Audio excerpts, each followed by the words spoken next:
আসসালামু আলাইকুম। আপনারা সবাই কেমন আছেন? আশা করি ভালো আছেন।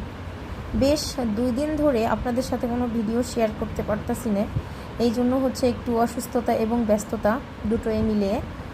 তো আমি যেভাবে আমার বাচ্চাদের জন্য রুটি সংরক্ষণ করি এবং ওদের টিফিনে দিতে যাতে আমার কোনো কষ্ট না হয়, ঠিক সেটা আজকে আপনাদের সাথে শেয়ার করব।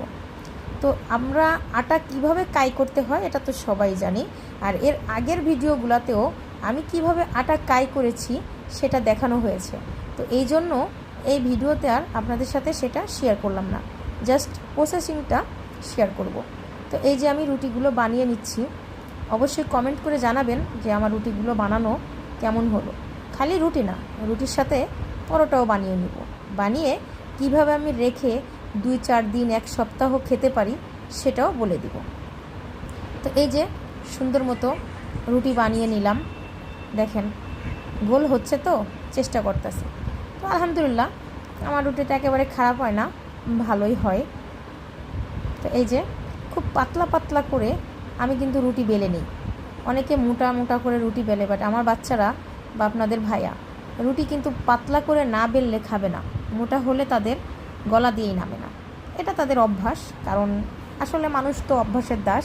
আর আমি হচ্ছে এভাবে খাইয়েই তাদেরকে এই পর্যন্ত আনছি, এই জন্য তারা আসলে এটাই পছন্দ করে। তো এই পর্যায়ে হচ্ছে আমি রুটি দিয়ে সাথে পরোটাও করে নিব। বড় মেয়েটা পরোটা পছন্দ করে, তো তাকে টিফিনে একটু পরোটা দিলে সে খুশি হয়।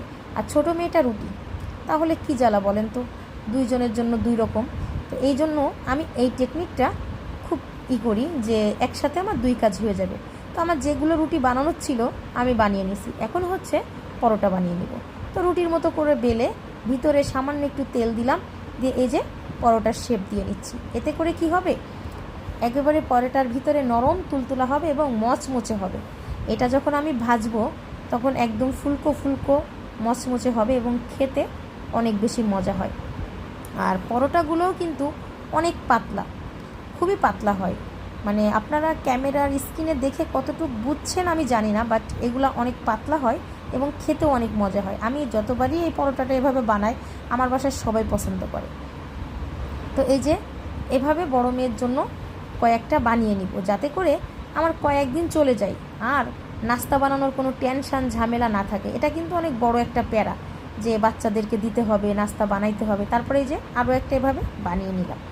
তো এইভাবে করে বানিয়ে সবগুলো কমপ্লিট করে নিব। তারপরে এই যে চুলায় তাওয়া বসিয়ে এপিঠ ওপিঠ জাস্ট হালকা একটু সেঁকে নিব। আপনারা দেখেই বুঝছেন যে আমার রুটির গায়ে কিন্তু কোনো দাগ লাগবে না, মানে কোনো পোড়া দাগ লাগবে না, জাস্ট গরম হবে। জাস্ট একটু এপিঠটা আর ওপিঠটা একটা করে উল্টান দিয়ে নিব।